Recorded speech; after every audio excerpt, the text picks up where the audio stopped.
네, 여러분 이어서 우리 88번입니다. 88번 함께 보시죠. 다음 중 재화의 공급에 해당하는 것은 이라고 했어요. 자, 이렇게 여러분 리스트가 쭉 있는데 우리가 뒤쪽을 보면서 뒤쪽에 풀이 쪽에 이게 다 연결이 되어 있으니까 한번 봅시다.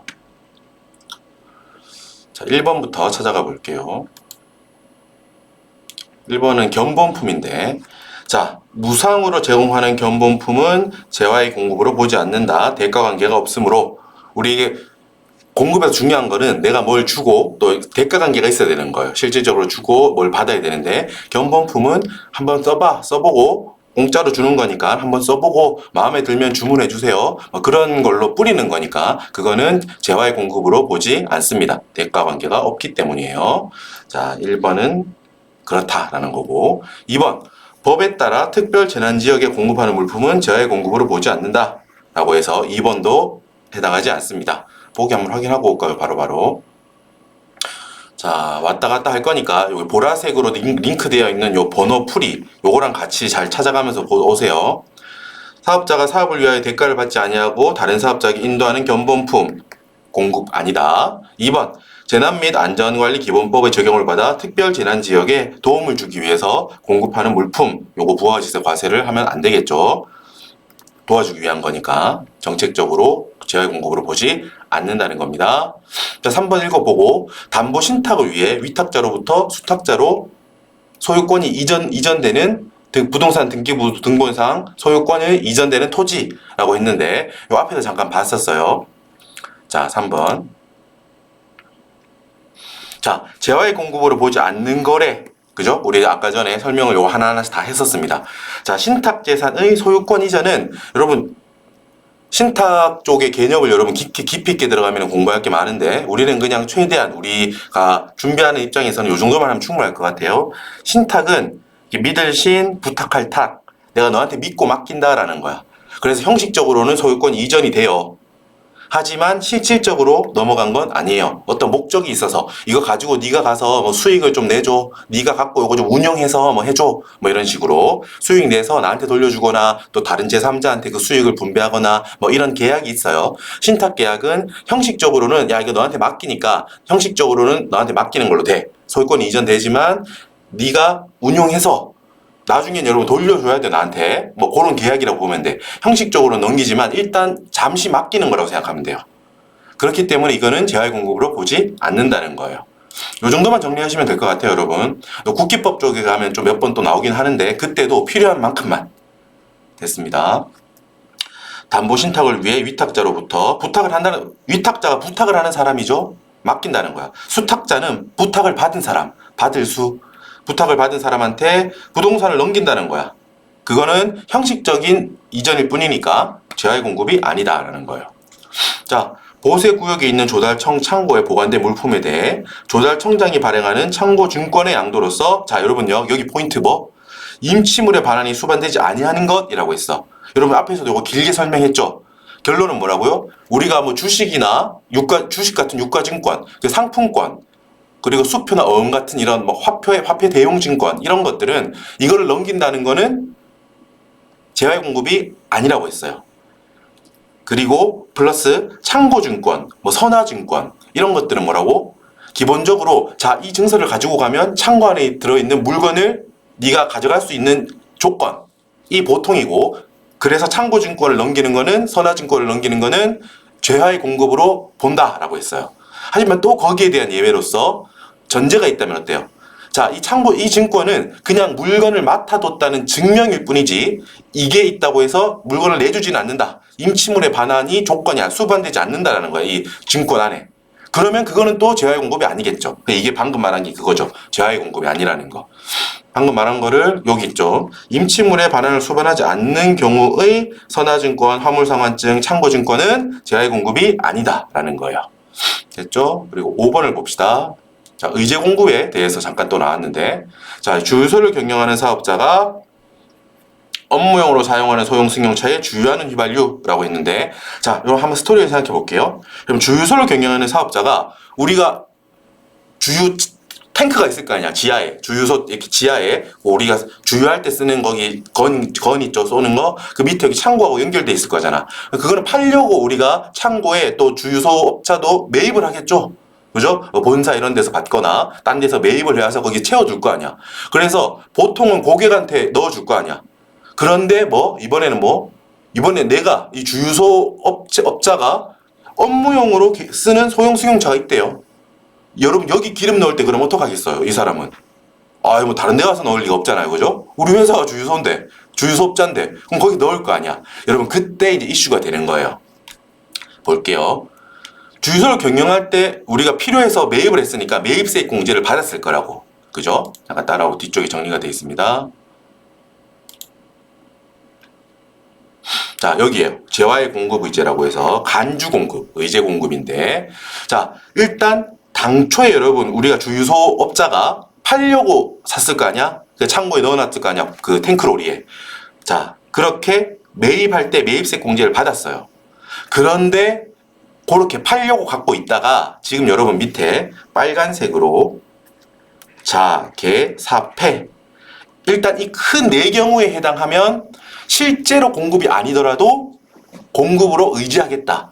그걸 우리는 간주 공급이라고 부르는 거예요. 취지는 여러분 뭐다? 여기 당초 공제받은 매입세액을 추징하려고 하는 거예요. 우리가 여러분 처음에 아까 주유소라고 생각합시다. 주유소업자가 기름을 사서 탱크에 이렇게 넣어 놓을 때 매입할 때 공제를 해준 이유는 차후에 이거는 과세 사업에 사용해서 기름을 팔 때 그 매출세액을 일으킬 거를 전제로 하고 매입세 공제를 해준 거예요. 사업에 쓸 거니? 그러면 이거 매입세 공제 해주고 네가 이 기름을 고객한테 팔 때 부가가치세 붙여서 팔아. 매입세액과 매출세액이 대응이 되잖아요. 그거를 예상하고 사갈 때 매입세 공제를 혜택을 주는 거야. 근데 이 경우는 뭐예요?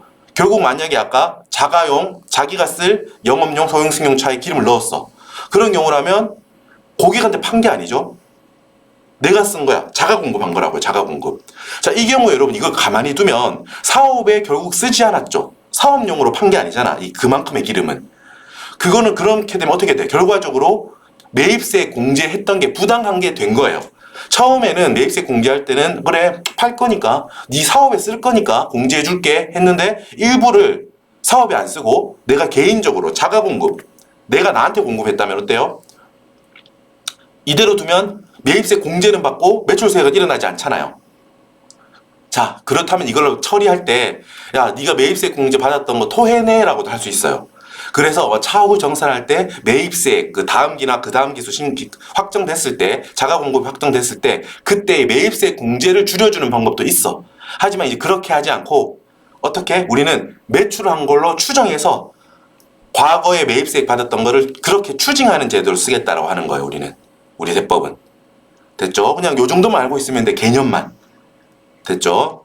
자, 그래서 일단 암기할 건 해야 돼. 크게 여러분 자개 사패야. 자가 공급. 기름 넣어 고객한테 팔려고 사왔는데 그거를 이제 요거죠. 이거 나네요, 나. 요렇게 영업 외용도 사용하는 개별 소비세 대상 장유차 그 유지를 위한 재화. 요렇게 이런 경우에 나한테 했다는 거죠. 면세 사업에 전용하는 것. 과세 사업에 쓸 걸로 사놓고 그걸 면세 사업에 전용은 여러분 원래 했던 용도하고 다르게 쓰는 걸 전용이라고 해요. 면세 사업에 쓰는 걸 전용했다는 거예요. 그 경우는 과세 사업에 쓸 거니까 공제를 해준 거거든. 근데 슬쩍 면세 사업용으로 바꿨대요. 면세 사업용으로 쓰면 여러분 매출세액이 일어나지 않잖아. 상대방한테 팔아도. 그죠? 내 면세 사업에 위해서 그걸 썼대. 그 경우에는 추징한다는 거예요. 영업의 용도로 사용하는 개소세 과세 대상 자동차와 그 유지를 위한 재화 요것도 공제를 추징을 하고요. 자가 공급의 일환. 그리고 판매 목적 타사업장 반출하는 재화. 여러분 요거 판매 목적 타사업장 반출하는 재화는 자가 공급이에요. 아까 사업장이 두 개 있는 경우 예를 들었죠. 우리 사업자 단위 과세 제도 그리고 주사업장 총괄 납부할 때 그 제도를 이용하는 경우에는 이렇게 판매 목적 타사업장을 반출하더라도 어때요? 간주 공급으로 보지 않는다고 했죠? 번거로움을 줄여주기 위해서 어차피 한쪽에서는 매출세액이 발생하고 매입하는 쪽에서는 매입세액이 발생하니까 그 두 개를 그냥 시점 차이상 시점 차이만 생기기 때문에 작은 부담만 주는 거다. 그래서 그거는 해주지 않겠다. 적용하지 않을게. 판매 목적 요 위에 적어놨어요. 판매 목적 타사업장 반출은 일단 요거는 지원 차원이잖아, 그죠? 그래서 일단 사업자 단위 과세 판매 목적 타사업장 반출 같은 경우는 사업자 단위 과세나 주사업장 총괄 납부의 경우에는 간주 공급으로 적용하지 않는다. 라는 게 첫 번째 포인트고, 여기서는 하나 더. 여러분, 지금까지 제가 말했던 거는 대전제가 그거였죠. 매입세 공제를 받아두고 네가 과세 사업에 쓸 걸로처럼 해놓고 안 쓴 경우 추징하겠다, 이거였잖아요, 취지가. 그래서 대전제가 매입할 때 매입세 공제를 받아 썼어야 하는 거예요. 간주 공급을 적용하려면 그게 조건이야, 조건. 그죠? 매입세 공제를 애초에 안 받았으면 추징 제재할 필요가 없잖아요. 그렇기 때문에 그 대전제인데, 이 경우 여기 판매 목적 타사업장 반출 경우는 여러분 일단 뭐 잘못된 걸 추징하려고 하는 게 아니에요. 이거는 이 제도는 지원 차원이라고, 지원 차원에서 환급 십장의 차이로 인해 사업자에게 생기는 자금 부담을 완화시켜주기 위한 지원 차원에서 만들어진 제도이기 때문에 매입 시 매입세 공제를 받았는지 여부와 상관없이 재화의 공급으로 간주한다는 거예요. 일단 아셨죠? 자, 요것만 포인트. 요 다른 거 총 여기에 외울 게 여러 케이스가 있는데, 판매 목적 타사업장 반출은 애초에 매입할 때 공제를 안 받은 거라도 하더라도 간주 공급한다는 거예요. 간주 공급으로 본다는 거예요. 됐죠? 자가 공급 있고, 개인적 공급, 사업상 증여, 폐업 시 잔존재화, 이런 식으로. 자, 개인적 공급이 있고 사업상 증여, 그리고 폐업 시 잔존재화는 뭐냐 하면, 우리 회사가 이제 뭐 이렇게 생각해 봐요. 아까 주유소 과세 사업에 쓸 거라고 기름을 탱크에 넣어놨어. 근데 폐업을 했대요. 그럼 더 이상 여러분 이건 판매되지 않겠지? 그래서 남아있는 거를 처리해야 되니까 폐업 시점에 남아있는 잔존해 있는 재화를 공급한 걸로 의지할 거야. 매출세액, 세금 내, 이 말이에요. 우리 정리하고 끝내자, 이 말이에요. 자,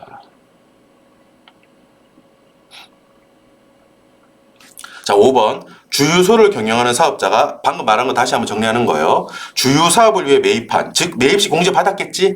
이 기름은, 여기 표현이 여러분 아까 위에 잘 봐요. 헷갈리는데 업무용이라고 했어요. 업무용이라고 했어요. 자, 위에 다시 보고 봅시다.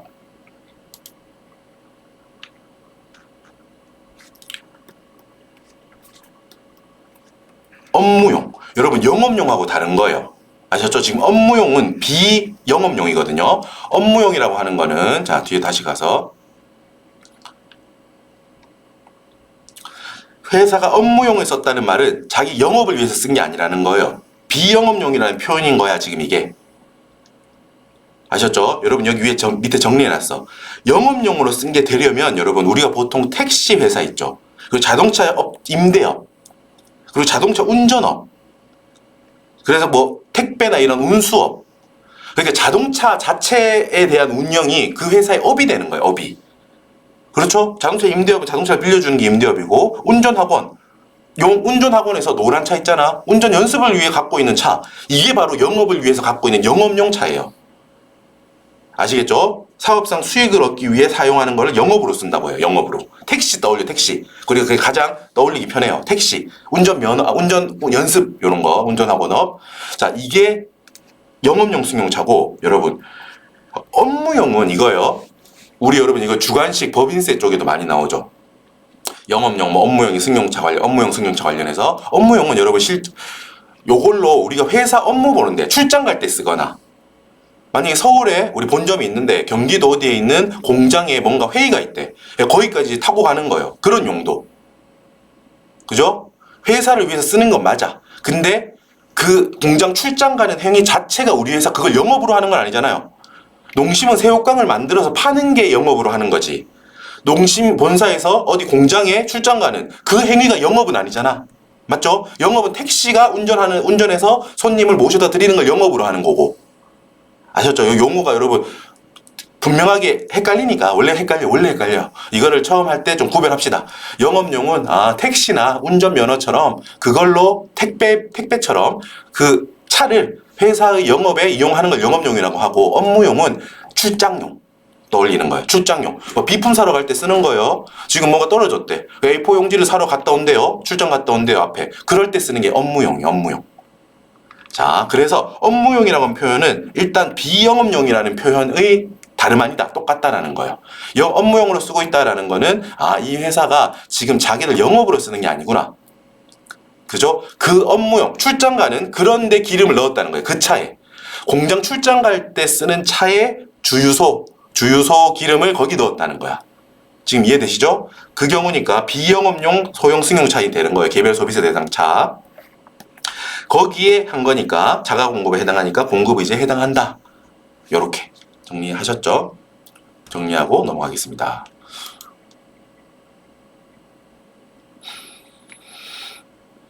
자, 사업자가 화장지, 원지 및 필름 등을 구입하여 자기의 설비를 갖춘 장소에서 이를 절단하여 포장한 제화를 판매하는 경우 제조업에 해당하지 아니한다라고 했는데 이게 틀렸거든요, 여러분. 요거는 암기합시다. 요 사례가 꽤 나오거든요. 우리 화장지, 원지 및 필름을 구입하여 설비를 갖췄대. 그리고 이걸 절단했대. 포장까지 했대. 그러면 제조업에 해당하는 거예요. 우리가 여러분 뭐라 그랬어요? 제조업의 경우 최종 제품을 완성하는 곳이 사업장이라고 했죠. 근데 뭐 단순히 포장만 하는 곳은 아니라고 했었잖아. 그래서 지금 이게 그거에 대한 구별을 물어보는 거예요.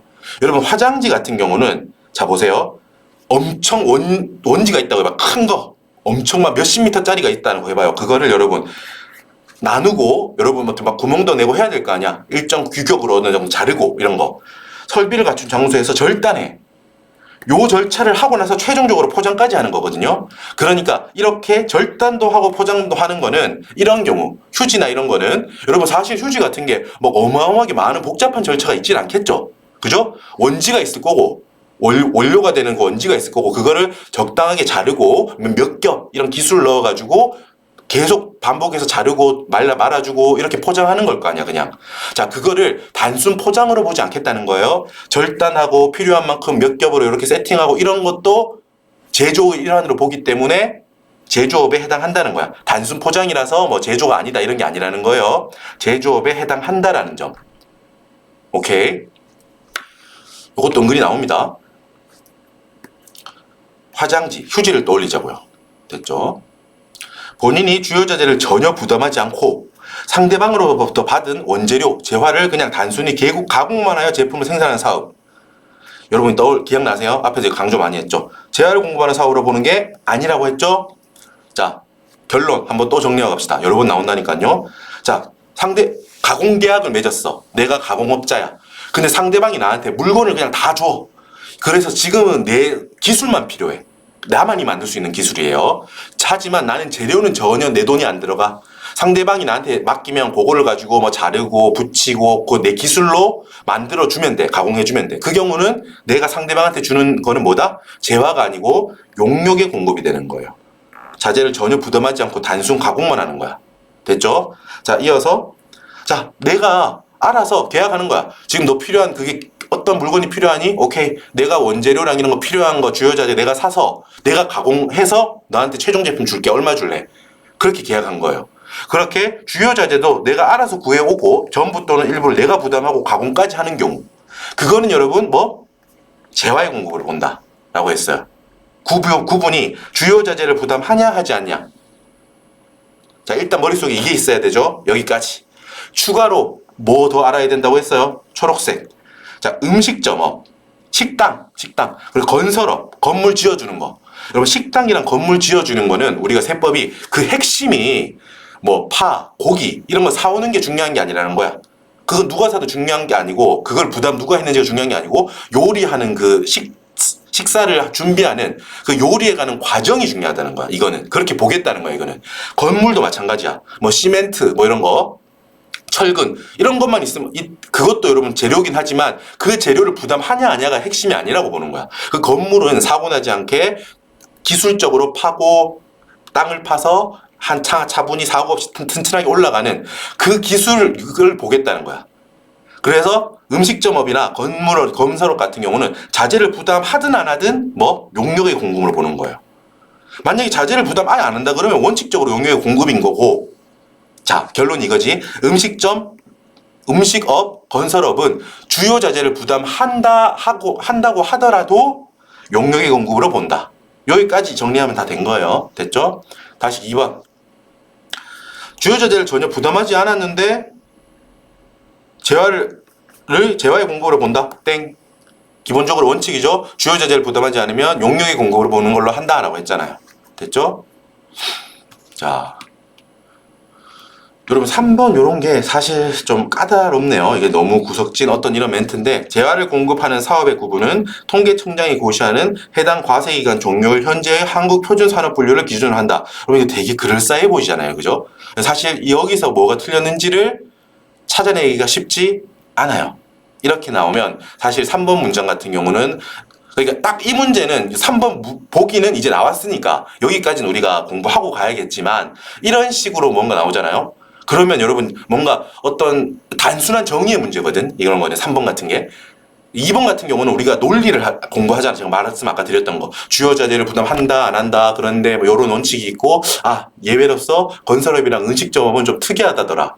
맞아. 뭐 주요 자재를 부담해도 용역의 제공으로 본다. 이렇게 정리가 좀 스토리가 되는데, 3번 같은 경우가 그냥 암기를 해야 되는 것들이에요. 3번 보기 자체는 지금 이번에 푸니까 다음에 또 나올 텐데, 이제 이런 보기가 다음에도 이런 유형이 나오면은 조금 풀기가 까다로운 면이 있다라는 거예요. 3번은 여러분 일단 핵심은 재화나 용역을 공급하는 사업의 구분은 부가가치세법 시행액에 특별한 규정이 있는 경우를 제외하고는 일반적으로는 통계청장이 고시하는 과세기간 개시 현재의 한국표준산업분류에 따른다라고 했거든요. 자, 여기 해당 과세기간 종료일. 여기 재화를 공급하는 사업의 경우는 빠져있긴 하죠. 앞쪽에 부가가치세법 시행에 의해서 특별한 규정이 있는 경우를 제외하고는 이란 표현은 빠져있지만, 그게 빠졌다고 꼭 틀렸다고는 할 수 없어요. 일반론적으로 말하는 거라고 하자면 통계청장이 고시하는 여기 해당 과세기간 종료일이 아니고 과세기간 개시일 현재 1월 1일이라는 거예요. 한마디로 1월 1일이나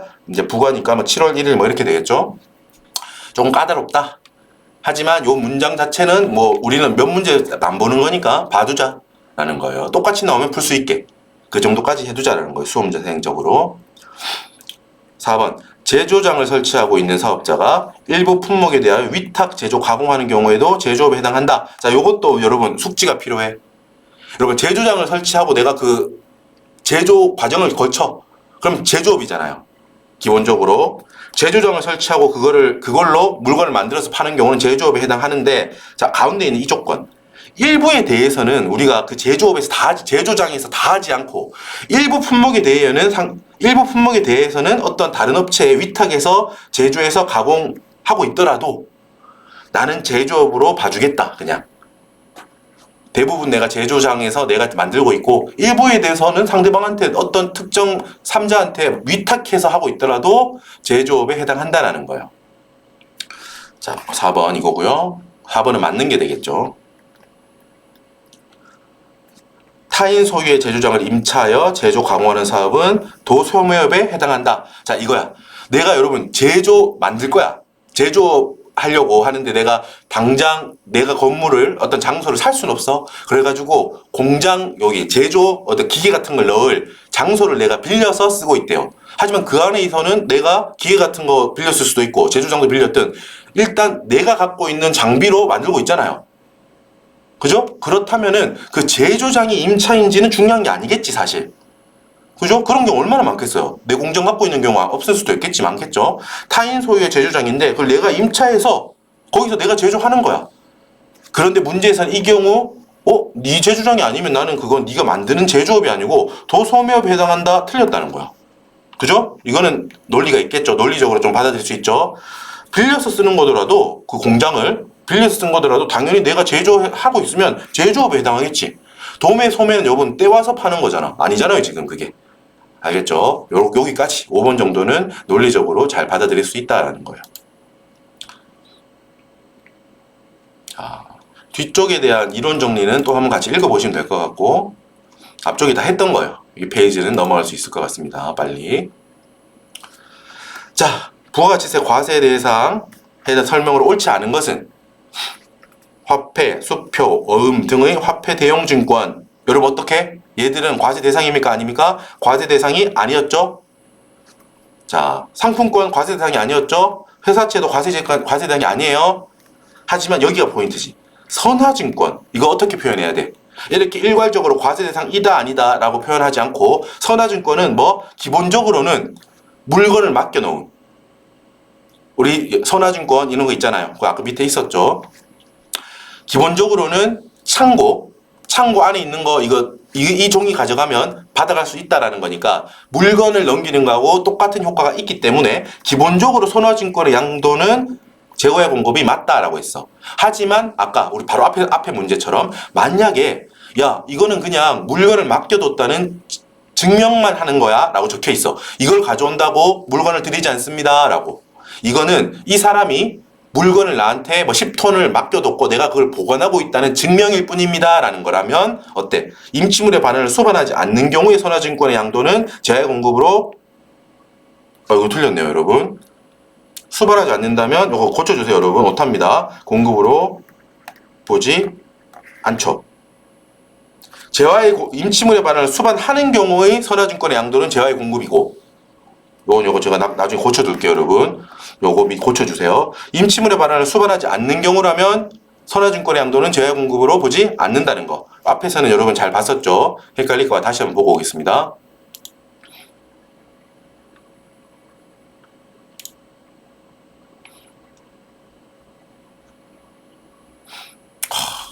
여러 번 본다고 봤는데 오타가 있네요. 자, 창고증권, 선화증권, 화물상환증 등은 기본적으로 물건을 인도하는 것과 동일한 효과가 있으므로 재화의 공급으로 본다는 거야. 단 임치물의 반환을 수반하지 않는다는 조건이 있다면 그것은 재화의 공급으로 보지 않는다는 거. 됐죠? 확인했습니다. 오타 죄송해요. 고쳐주세요 여러분. 자, 그래서 1번이 틀린 거네요. 1번이 정답이고요. 2번, 사업자가 골프장, 테니스장 시설 이용권을 양도하는 경우 과세 표준은 시설 이용권을 양도과액으로 한다. 뭐 맞는 표현입니다, 여러분. 당연히 과세 표준은 양도과액으로 이걸 한다는 거예요. 2번 보시고. 자, 요런 거 처음 공부할 때 개념을 똑바로 해두자고 그랬죠. 재산적 가치가 있는 동력, 열, 기타 관리할 수 있는 자연력. 재화라고 생각하지 않기 쉽지만 재화라는 거예요. 우리 공부했죠? 재화의 공급에 해당한다라는 거. 그리고 4번 많이 나온다고 했죠. 재화의 공급, 용역의 공급에 대해 과세는 재화의 공급, 용역의 공급에 대한 과세는 사업자인 경우만 해. 하지만 수입하는 경우에는 사업자가 아닌 개인도 수입하는 재화에 대해서 부가가치세 과세 대상에 해당한다. 주의하자고 했어요. 수입하는 때는 사업자든 아니든 상관없다고. 됐죠? 협회 등 단체가 재화의 공급 또는 용역의 제공에 따른 대가와 관계없이 회원으로부터 받는 협회비, 특별회비는 부가가치세 과세 대상이 아니다. 맞다고 했습니다. 요것도 체크를 해둡시다.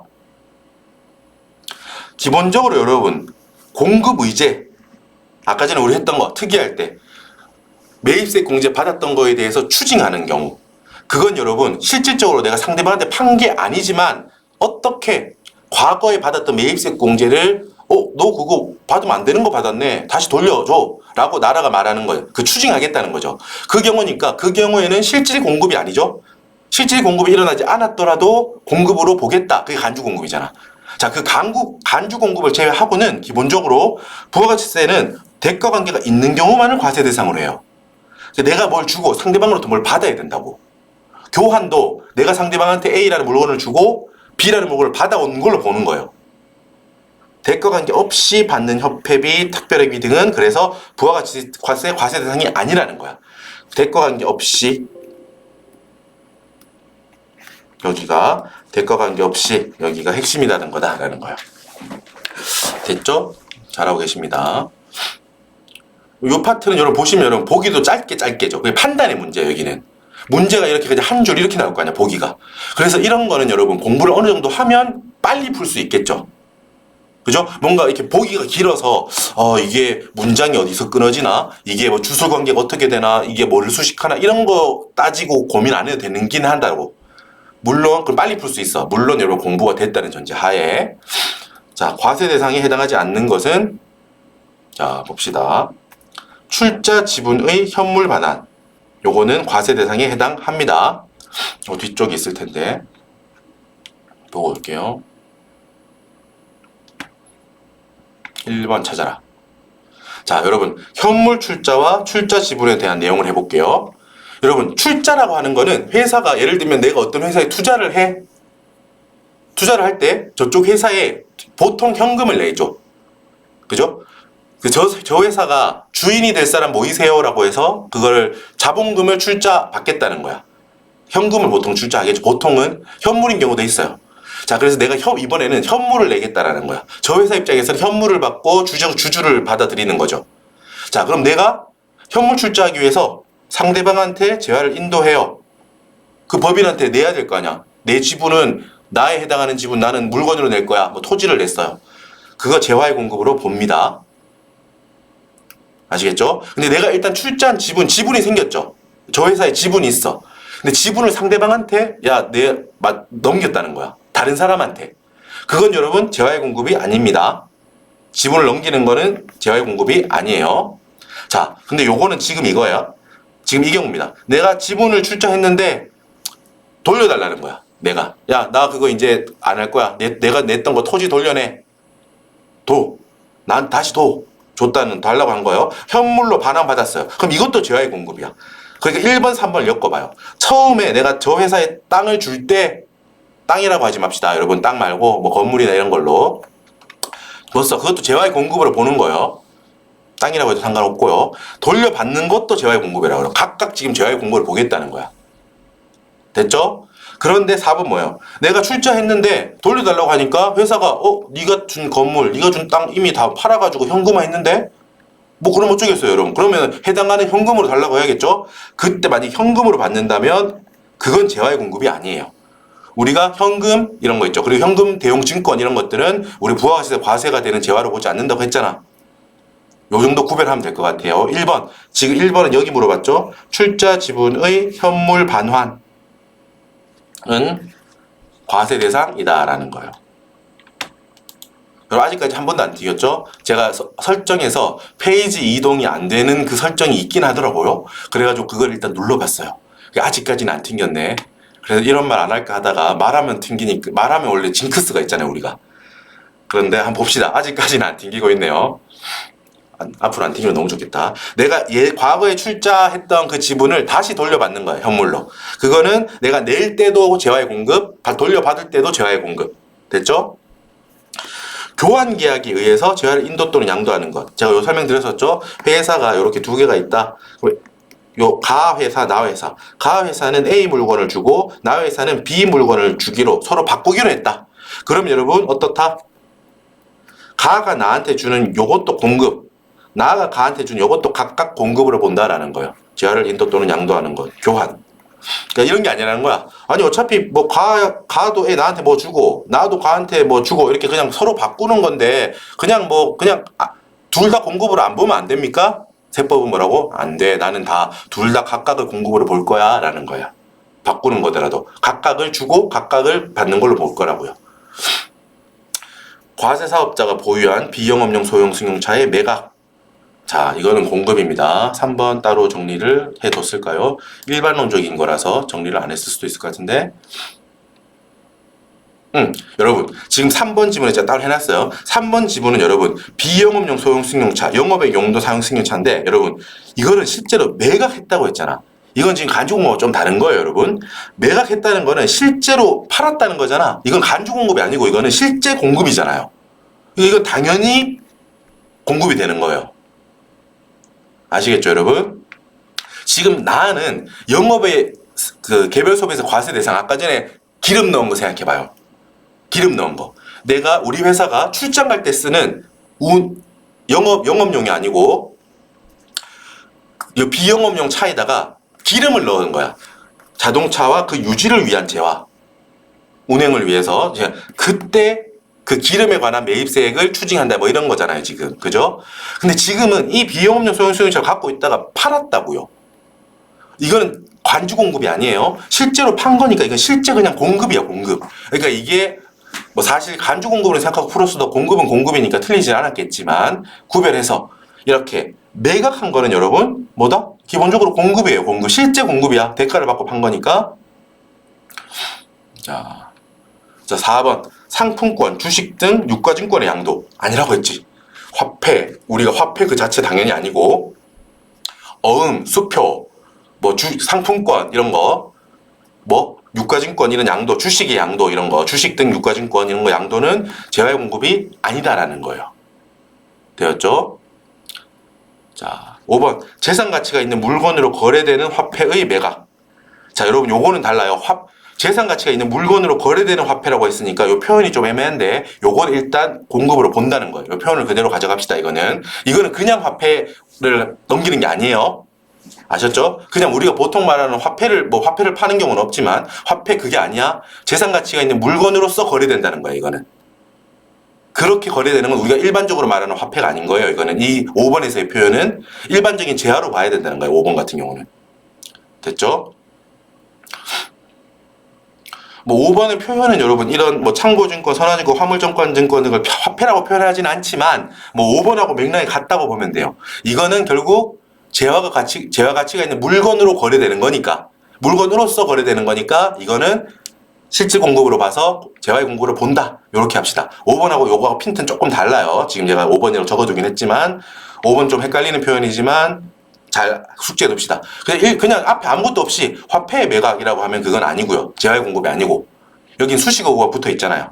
재산 가치가 있는 물건으로서 거래되는 특정한 어떤 케이스라고 봅시다. 알았죠? 화폐 그 자체를 보통 우리가 말하는 거 화폐 자체를 말하는 건 아니고 그렇게 정리를 합시다.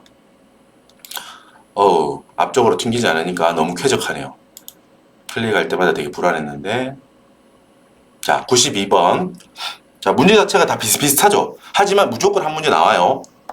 지금 재화의 공급과 용료의 공급에 관해서 재화 용료의 범위에 관한 설명 중 옳지 않은 것은 자, 재화 중 무채물에는 동력, 열과 기타 관리할 수 있는 자연력으로서 재산 가치가 있는 유채물 이외의 모든 것을 말하며 맞아요. 예로서 재화에는 저작권 등 권리는 포함되지 않는다. 틀렸죠? 그러니까 여러분 일반적으로 이렇게 생각하기 쉽기 때문에 문제화된다고 했죠? 봐봐. 재화에는 여러분 물건이 있고 권리가 있다고요. 둘 다 재화라고 해요.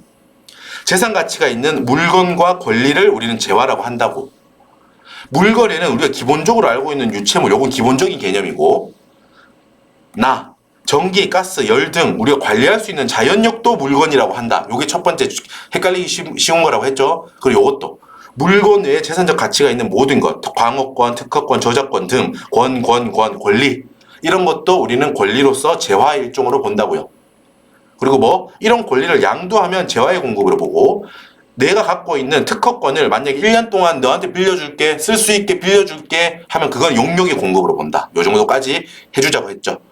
그러니까 저작권 등의 권리는 포함되지 않는다. 틀렸죠. 재화에 포함된다고. 분명하게 구별해서 공부합시다.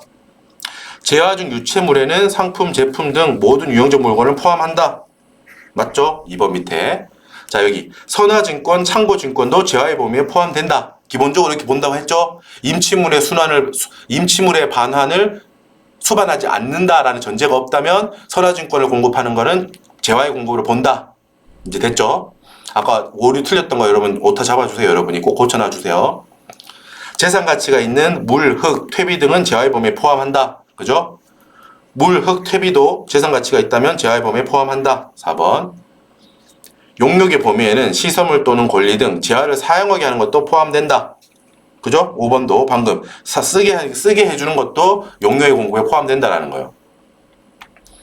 봅시다. 뒤에 있을 거예요. 5번. 그죠? 봅시다. 용역의 공급은 다음 중 어느 하나다. 영무, 서비스에 서비스. 노동력에 의한 서비스. 우리가 보통 영무라고 하면 서비스예요. 나는 시설물, 권리 등을 쓰게 해주는 것. 이런 재화를 쓰게 해주는 거예요. 시설물, 권리 등의 재화를 사용하게 해주는 것.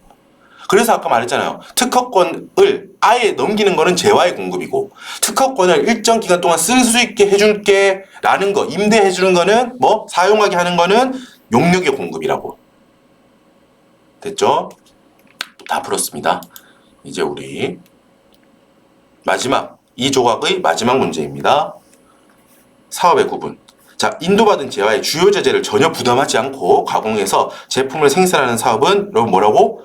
여러분 많이 나오죠. 나왔던 게 또 나와요. 결국은 공급하는 재화의 공급으로 본다? 아니라고 했잖아. 주요 제재 부담하지 않으면 용역의 공급으로 본다.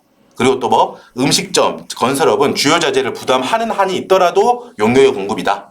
됐죠? 자, 타인 소유의 제조장을 임차하여 제조 가공하는 사업하는 경우 도매업, 소매업으로 본다? 땡. 아까는 그렇게 나왔잖아. 제조업으로 인정한다. 어떻게 보면 당연한 거예요. 임차에서 임차에서 쓰더라도 내가 제조를 실제로 하면 그건 제조업이죠. 이렇게 생각을 가져갑시다. 나왔던 게 계속 나옵니다. 자, 건축물을 자연 건설하여 내가 만들어서 분양도 하고 판매까지 하는 사업은 건설업에 해당하므로 용역을 공부하는 사업으로 구분한다. 자, 땡인데 3번. 자, 여러분 여기가 좀 헷갈려요. 자, 여러분 건설업하고 부동산업은 기본적으로 용역을 제공하는 거예요. 그죠? 아까 말했잖아요. 건설업 말했잖아. 주요 자재를 부담하든 안 하든 그 쌓아가는 기술 자체가 중요한 거기 때문에 용역으로 본다고. 용역의 제공으로 보는데 건설업과 부동산업 중에서 여러분 다음 중 어느 하나에 해당하면 재화의 공급으로 본다라는 규정이에요. 이게. 됐죠? 부동산 매매 또는 그 중재를 사업 목적으로 나타내어 부동산을 판매하는 경우는 재화의 공급이라고요. 됐죠? 나도 사업자 목적으로 1과세 기간 중에 1회 이상 부동산을 취득하고 2회 이상 판매하는, 즉 판매 쪽에 포인트가 있다고 한다면은 뭐예요? 재화의 공급을 보겠다, 이런 느낌을 가지세요. 기본적으로 건설업, 부동산업은 내가 어떤 그 기술이 중요하다는 거야. 아무나 그렇게 건물을 지을 수 없으니까 그 기술이 중요하니까 용역의 공급으로 보려고 해. 그런데 지금 이렇게 부동산 매매는 여러분 짓는 개념이 아니고 부동산하고 연결되어 있는 업이긴 하지만 사들여서 투자해서 싸게 사서 비싸게 넘기고 어디에 이런 식으로 하잖아. 그러니까 그거는 그 건물 자체를 하나의 재화로 보는 게 타당하다라는 관점이에요. 그래서 이 경우는 재화의 공급으로 본다는 거예요. 아니라는 거지. 분양 판매하는 업은 건설업에 해당하므로 용역을 공급하는 사업으로 구별한다. 아니라는 거예요. 용역 공급 아니라는 거예요. 자, 4번 또 나왔죠. 화장지, 휴지 생각해. 휴지 요렇게 구입해서 자기 설비를 갖췄어요. 그래서 절단하고 몇 겹 이런 거 확인해서 재화를 포장하고 판매까지 한다. 제조업으로 볼 수 있는 걸로 하겠다라는 거야. 비록 그 절차가 아주 복잡한 제조 이런 게 아니더라도 그것도 제조업으로 본다라는 거야. 됐죠? 휴지 떠올리세요. 휴지 제조업으로 본다라는 거야. 자기 설비 갖춘 거 이런 거 주의하시고요. 제조장을 설치하고 있는 사업자가 제품 공정의 일부를 다른 사업자한테 위탁해서 제품을 완성하는 경우는 제조업에 해당하지 않는다. 해당한다고 했죠? 다시 한번. 내가 제조장을 설치해서 막 제조 과정을 거쳐. 근데 일부 물건을 우리가 위탁해서 하더라도 제조업으로 보고 그 공정 중에서 일부만 전문 기술이 좀 필요해서 또 다른 사람한테 여기만 네가 좀 맡아서 해줘. 내가 돈 줄게. 수수료 줄게. 이런 식으로 하더라도 내가 제조한 걸로 보겠다 이 말이에요. 큰 틀에서 보면 지금 논리적으로 들어오시죠? 제조업에 해당한다는 거야. 일부 공정이니까. 세법에서 그 정도는 봐줄게 라는 거야. 아, 전문가가 필요하구나? 그래, 네가 전문가를 상시 고용할게. 못 된다면, 여력이 안 된다면 일부만 운영되는 동안만 위탁해서 쓴다면 오케이, 그래도 제조업으로 봐줄게 라는 거야. 자, 여러분 이쪽이 재화의 공급과 용역의 공급이 아까 말씀드렸듯이 케이스를 다 이렇게 보려면은 어렵고 좀 양이 많아요. 그래서 단순 암기라고 표현하긴 하는 부분이 많아. 좀 암기가 돼야 돼, 여기가. 암기만 되면 딱딱 찝고 바로바로 좀 시간을 세이브하면서 풀 수 있거든요. 기출된 거 위주로 일단 제일 처음 봅시다. 아시겠죠? 제가 설명했던 거, 주요 자재 부담한다, 안 한다, 음식점 어떻다, 이런 것들. 주로 나왔던 거 위출부터 다 습득하시고, 나머지 이론 정리도 한번 차분히 읽어보시고 하시면 될 것 같아요. 네, 여러분 수고 많으셨습니다. 잠깐 쉬셨다가 다음 조각에서 찾아뵙겠습니다. 여러분 수고 많으셨습니다.